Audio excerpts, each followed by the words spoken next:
Le stade Santiago Bernabéu est sur le point d'exploser. Et non, ce n'est pas à cause d'un but de Vinicius ni d'une bicyclette impossible de Mbappé. Erling Haaland, le cyborg norvégien, l'homme qui semble avoir été conçu en laboratoire pour déchirer les filets, a signé avec le Real Madrid. Oui, mesdames et messieurs, la rumeur qui circule depuis des années comme un ballon au milieu du terrain est enfin devenue réalité. La nouvelle est tombée comme une bombe à l'été 2025 et le monde du football ne s'en est toujours pas remis. Mais comment sommes-nous arrivés là? Que s'est-il passé pour que l'attaquant le plus redoutable de la planète, celui qui semblait destiné à être le roi éternel de Manchester City, se retrouve en blanc? Accrochez-vous, car cette histoire comporte plus de rebondissements qu'un match de Ligue des Champions à la dernière minute. Tout a commencé il y a des années, lorsque Erling Haaland n'était encore qu'un adolescent dégingandé, tapant dans le ballon sur les terrains glacés de Norvège. À l'époque, au Molde FK, on voyait déjà qu'il n'était pas un joueur ordinaire. Ce n'était pas seulement sa taille de près de 2 mètres ou sa vitesse de sprinter olympique. C'était son instinct, cette capacité surnaturelle à toujours se trouver au bon endroit où le ballon allait tomber. En 2019, à seulement 19 ans, le monde l'a découvert lors de la Coupe du Monde des moins de 20 ans, où il a marqué 9 buts en un seul match. 9 en un seul match. Imaginez le pauvre gardien du Honduras ramassant le ballon au fond des filets encore et encore, se demandant probablement s'il avait signé pour jouer au football ou pour servir de punching ball à un viking blanc. Depuis ce moment, les grands clubs d'Europe ont commencé à se battre pour lui comme s'il s'agissait de la dernière part de pizza à une fête. Le Red Bull Salzbourg a été le premier à le recruter, et là-bas, Haaland n'a pas déçu. En Ligue des Champions, à seulement 19 ans, il a marqué un triplé lors de ses débuts contre le Genk, montrant clairement qu'il n'avait pas besoin de s'adapter à quoi que ce soit. Il arrivait, voyait et marquait. Ensuite, il est allé au Borussia Dortmund, où ses statistiques semblaient sorties d'un jeu vidéo. En 89 matchs, 86 buts. Oui, presque un but par match. En Allemagne, on l'a surnommé le Terminator, car franchement, essayer de le marquer revenait à essayer d'arrêter un train de marchandises avec un vélo. Et pendant que Haaland détruisait les défenses, le Real Madrid l'avait déjà dans le collimateur. Florentino Pérez, ce maître des échecs footballistiques, savait que ce jeune homme était plus qu'un simple attaquant. C'était une force de la nature. Mais comme dans toute bonne histoire, il y avait un obstacle. En 2022, alors que tout le monde s'attendait à ce que Haaland atterrisse au Bernabéu, Manchester City a devancé le Real. Pep Guardiola, avec son carnet rempli de tactique et son obsession du contrôle, a vu en Haaland la pièce manquante pour compléter sa machine parfaite. Le transfert a été conclu pour environ 70 millions d'euros. Une aubaine si l'on considère qu'aujourd'hui, un latéral décent peut coûter plus que cela. Pourquoi si bon marché? Parce que Haaland et son agent, la ruse et Rafaela Pimenta, ont toujours joué avec un as dans leur manche, les clauses de libération. Ces petits pièges légaux qui permettent au joueur de détenir la clé de son propre destin. Dans le contrat avec City, une clause a été incluse permettant à Haaland de partir en 2024 pour 200 millions d'euros ou en 2025 pour 175 millions. Un clin d'œil au futur, une porte entrouverte que le Real Madrid n'a jamais cessé de surveiller du coin de l'œil. À Manchester, Haaland a tenu ses promesses. Il a tout écrasé sur son passage. Lors de sa première saison, il a battu des records en Premier League avec 52 buts toutes compétitions confondues. En Ligue des Champions, son ratio était encore plus obscène, 49 buts en 40 matchs, en comptant ses joueurs Dortmund.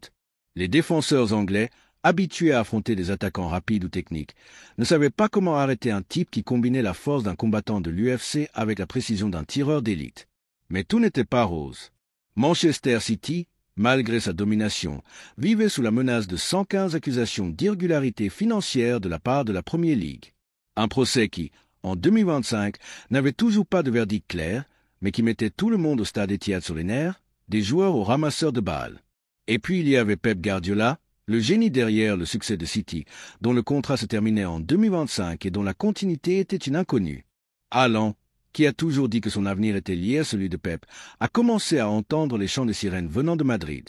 Le Real Madrid, entre-temps, ne restait pas les bras croisés.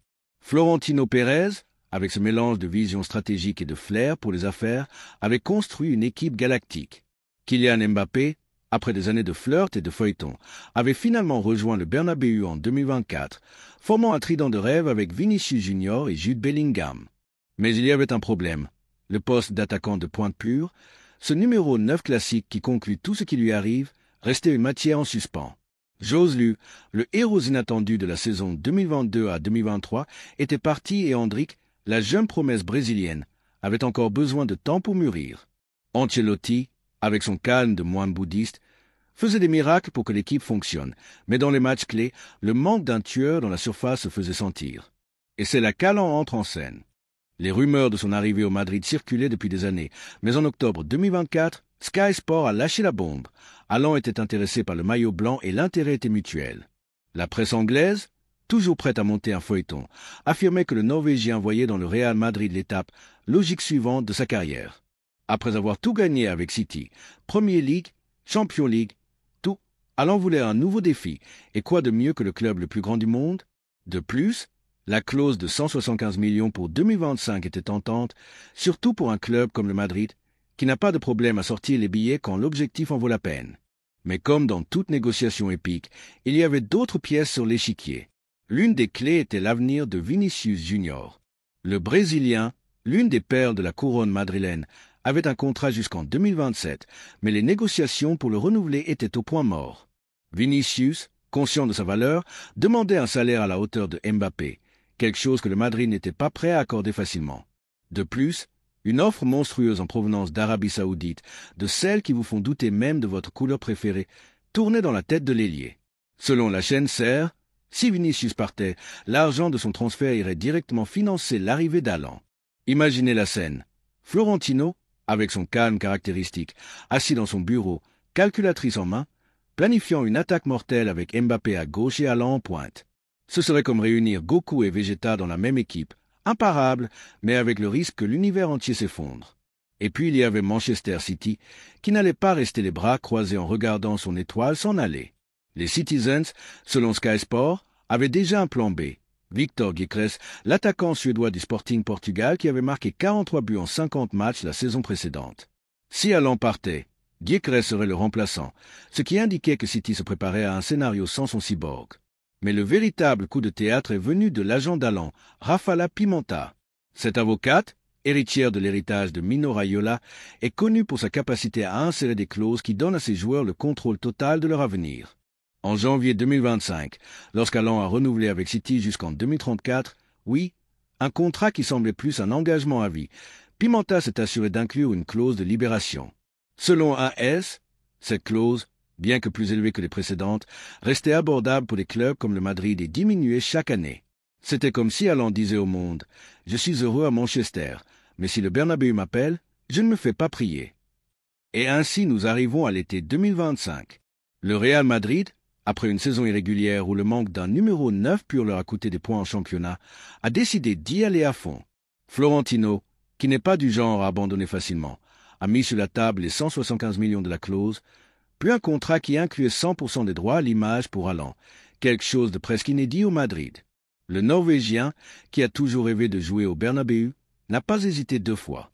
La presse espagnole a explosé de joie et la presse anglaise, avec ce mélange de résignation et de drame, a commencé à parler de la trahison d'Haaland envers City. Mais au fond, tout le monde savait que ce mouvement était inévitable. Haaland, à 25 ans tout juste, était au sommet de sa carrière et le Real Madrid était le cadre parfait pour se consolider comme le meilleur attaquant du monde. L'annonce officielle a été faite lors d'une conférence de presse qui ressemblait plus à un événement hollywoodien qu'à une présentation de football.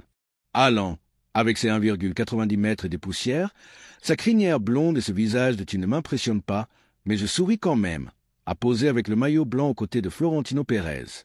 Les réseaux sociaux ont explosé, les mèmes d'Haaland soulevant la Champions League avec le Madrid se sont multipliés et les fans de City pleuraient sur Twitter, tandis que ceux du Madrid rêvaient déjà d'une attaque capable de marquer 100 buts par saison. Mais que signifie vraiment l'arrivée d'Haaland au Real Madrid? Décomposons cela. Premièrement, l'impact tactique. Ancelotti, qui a toujours su s'adapter à ses stars, a maintenant un casse-tête de luxe, Mbappé à gauche, Bellingham au centre, Rodrigo ou Endrick à droite et Haaland en pointe. C'est comme donner à un chef étoilé Michelin un marché entier d'ingrédients premium. Mais ce n'est pas si simple. La coexistence entre autant de stars peut être une poudrière. Mbappé, qui est arrivé avec l'étiquette de sauveur, ne voudra pas rester dans l'ombre. Bellingham, avec son charisme et son leadership, ne se contentera pas non plus d'un rôle secondaire. Et Haaland, eh bien, il n'est pas précisément du genre à passer inaperçu. Ancelotti devra utiliser toute son expérience pour éviter que le vestiaire ne devienne une telenovela vénézuélienne. Deuxièmement, l'impact économique. Signer Haaland, ce n'est pas seulement payer sa clause, C'est aussi assumer un salaire qui le place parmi les mieux payés du monde, plus de bonus pour les buts, les passes décisives et probablement même pour respirer. Le Madrid, avec sa machine financière bien huilée, peut se le permettre, mais pas sans sacrifice. Le départ possible de Vinicius, bien que douloureux pour les fans, serait un mouvement stratégique pour équilibrer les comptes. Et n'oublions pas le fair-play financier, qui, bien que cela ressemble à un casse-tête bureaucratique, est une réalité que même les géants comme le Madrid doivent respecter. Si Florentino a réussi à faire entrer Haaland et Mbappé dans la même équipe sans que l'UEFA ne frappe à la porte, c'est parce qu'il a joué ses cartes comme un maître du poker. Troisièmement, l'impact sur le football mondial. Haaland au Real Madrid n'est pas seulement un transfert, c'est une déclaration d'intention. Le Madrid, qui a déjà dominé la Ligue des Champions au cours de la dernière décennie, veut redevenir le cauchemar de l'Europe. Avec Haaland, Mbappé et compagnie, l'équipe blanche a le potentiel pour marquer une époque comme l'ont fait les Galactiques de Zidane, Ronaldo et Figo dans les années 2000. Mais il y a aussi des risques. Manchester City, blessé mais pas mort, restera un rival redoutable avec Gyökeres et un éventuel nouvel entraîneur si Guardiola décide de partir. Le Bayern, le PSG, même un Liverpool revitalisé ne resteront pas les bras croisés. Et puis il y a le Barcelona, qui, bien qu'actuellement plus préoccupé par le paiement de ses factures que par le recrutement de Galactiques, peut toujours frapper à un grand coup. Et parlant de coups, si cette histoire vous laisse bouche bée, imaginez ce qui va se passer dans les prochains mois lorsque nous verrons Haaland faire ses débuts avec le maillot blanc. Si vous ne voulez pas manquer un seul détail de ce feuilleton footballistique, abonnez-vous, car vous ne verrez pas cela dans n'importe quel journal télévisé. L'arrivée d'Haaland au Real Madrid est le début d'une nouvelle ère dans le football. Haaland pourra-t-il répondre aux attentes? Sera-t-il capable de mener le Madrid vers une nouvelle dynastie de titres? Ou restera-t-il ce qui aurait pu être comme d'autres grands transferts qui n'ont pas abouti? Pour l'instant, une chose est sûre, Haaland est déjà au Real Madrid et le Bernabéu est prêt à accueillir son nouveau roi. Le cyborg a atterri et il a faim de but. Préparez-vous, car le football tel que nous le connaissons vient de changer pour toujours. Et si cela vous a autant ému que moi, ne restez pas à la traîne. Abonnez-vous, car ce qui vient est encore plus épique. Le ballon roule déjà et Haaland est prêt à tout casser. Le ballon roule déjà et Erling Haaland, avec ce mélange de force brute et de précision chirurgicale, est sur le point de changer l'ADN du Real Madrid. Le Santiago Bernabéu, ce Colisée où les rêves deviennent légendes, attend les bras ouverts un attaquant qui ne promet pas seulement des buts, mais une révolution. Ce transfert, qui a ébranlé les fondements du football mondial, n'est pas seulement une question de talent brut. C'est un puzzle de détails, de stratégies et d'attentes qui s'entrelacent comme les fils d'une toile d'araignée parfaitement tissée. Plongeons plus profondément dans cette histoire, en décomposant chaque couche de ce que signifie l'arrivée du Norvégien dans le club le plus titré du monde, sans perdre de vue l'impact que cela aura sur l'équipe, les fans et Haaland lui-même, qui porte sur ses épaules le poids d'une fan base qui n'accepte rien de moins que la grandeur. Parlons d'abord de l'impact tactique avec un niveau de détail qui ferait rougir un analyste de données. Le Real Madrid de 2025, sous la direction de Carlo Ancelotti, est une équipe qui a évolué vers un style hybride, capable de contrôler le ballon lorsque c'est nécessaire, mais mortel dans les transitions rapides. L'arrivée d'Haaland ajoute une nouvelle dimension, presque extraterrestre, à l'attaque madrilène. À Manchester City, Haaland était la pointe d'un système qui fonctionnait comme une horloge suisse, avec des joueurs comme Kevin De Bruyne et Bernardo Silva lui servant des ballons comme s'ils étaient des serveurs d'un restaurant 5 étoiles. Au Madrid, l'approvisionnement sera différent, mais pas moins efficace. Jude Bellingham, avec sa capacité à briser les lignes et à faire des passes chirurgicales, sera l'allié parfait pour Haaland. Imaginez Bellingham, avec ce mélange de vision et de puissance, lançant un ballon dans l'espace pour que Haaland, avec son allure de gazelle et son instinct de requin, le conclue avec la force d'un marteau-piqueur. Ajoutez à cela les centres millimétriques de Kylian Mbappé depuis la gauche ou de Rodrigo depuis la droite, et vous obtenez une attaque qui semble avoir été conçue par un ingénieur de la NASA. Mais tout n'est pas si idyllique.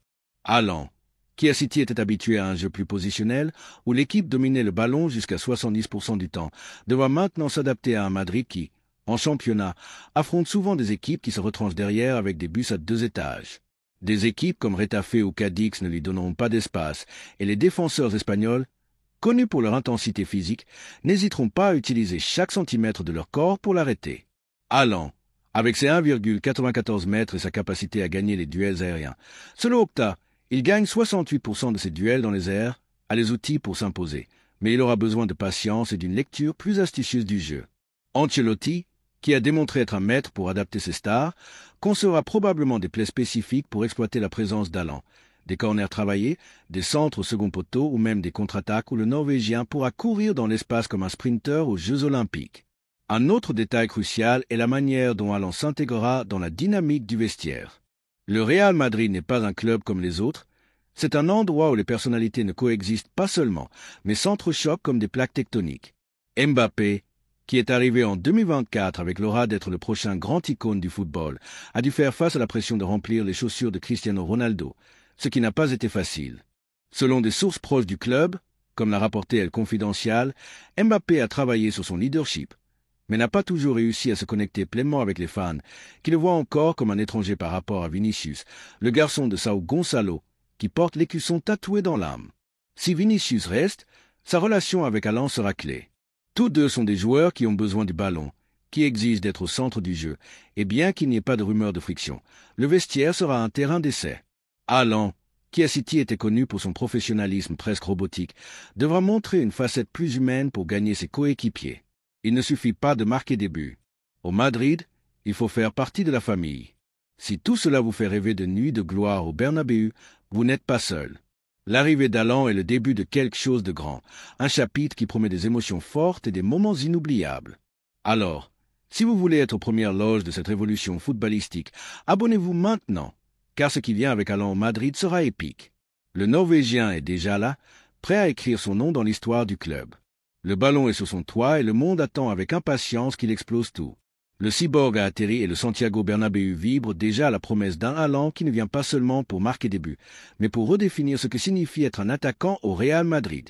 Ce transfert, qui a secoué les fondements du football mondial, n'est pas seulement une question de talent brut, c'est un puzzle de détails, de stratégies et d'attentes qui s'entrelacent comme les fils d'une toile d'araignée parfaitement tissée. Plongeons plus profondément dans cette histoire en décomposant chaque couche de ce que signifie l'arrivée du Norvégien dans le club le plus titré du monde, sans perdre de vue l'impact que cela aura sur l'équipe, les fans et Haaland lui-même, qui porte sur ses épaules ailes. Le poids d'une fan base qui n'accepte rien de moins que la grandeur. Parlons d'abord de l'impact tactique avec un niveau de détail qui ferait rougir un analyste de données. Le Real Madrid de 2025, sous la direction de Carlo Ancelotti, est une équipe qui a évolué vers un style hybride, capable de contrôler le ballon lorsque c'est nécessaire, mais mortel dans les transitions rapides. L'arrivée d'Haaland ajoute une nouvelle dimension, presque extraterrestre, à l'attaque madrilène. À Manchester City, Haaland était la pointe d'un système qui fonctionnait comme une horloge suisse, avec des joueurs comme Kevin De Bruyne et Bernardo Silva lui servant des ballons comme s'ils étaient des serveurs d'un restaurant 5 étoiles. Au Madrid, l'approvisionnement sera différent, mais pas moins efficace. Jude Bellingham, avec sa capacité à briser les lignes et à faire des passes chirurgicales, sera l'allié parfait pour Haaland. Imaginez Bellingham, avec ce mélange de vision et de puissance, lançant un ballon dans l'espace pour que Haaland, avec son allure de gazelle et son instinct de requin, le conclue avec la force d'un marteau-piqueur. Ajoutez à cela les centres millimétriques de Kylian Mbappé depuis la gauche ou de Rodrigo depuis la droite, et vous obtenez une attaque qui semble avoir été conçue par un ingénieur de la NASA. Mais tout n'est pas si idyllique. Haaland, qui à City était habitué à un jeu plus positionnel, où l'équipe dominait le ballon jusqu'à 70% du temps, devra maintenant s'adapter à un Madrid qui, en championnat, affronte souvent des équipes qui se retranchent derrière avec des bus à 2 étages. Des équipes comme Retafe ou Cadix ne lui donneront pas d'espace, et les défenseurs espagnols, connus pour leur intensité physique, n'hésiteront pas à utiliser chaque centimètre de leur corps pour l'arrêter. Haaland, avec ses 1,94 mètres et sa capacité à gagner les duels aériens. Selon Opta, il gagne 68% de ses duels dans les airs, a les outils pour s'imposer, mais il aura besoin de patience et d'une lecture plus astucieuse du jeu. Ancelotti, qui a démontré être un maître pour adapter ses stars, concevra probablement des plays spécifiques pour exploiter la présence d'Haaland, des corners travaillés, des centres au second poteau ou même des contre-attaques où le Norvégien pourra courir dans l'espace comme un sprinter aux Jeux Olympiques. Un autre détail crucial est la manière dont Haaland s'intégrera dans la dynamique du vestiaire. Le Real Madrid n'est pas un club comme les autres, c'est un endroit où les personnalités ne coexistent pas seulement, mais s'entrechoquent comme des plaques tectoniques. Mbappé, qui est arrivé en 2024 avec l'aura d'être le prochain grand icône du football, a dû faire face à la pression de remplir les chaussures de Cristiano Ronaldo, ce qui n'a pas été facile.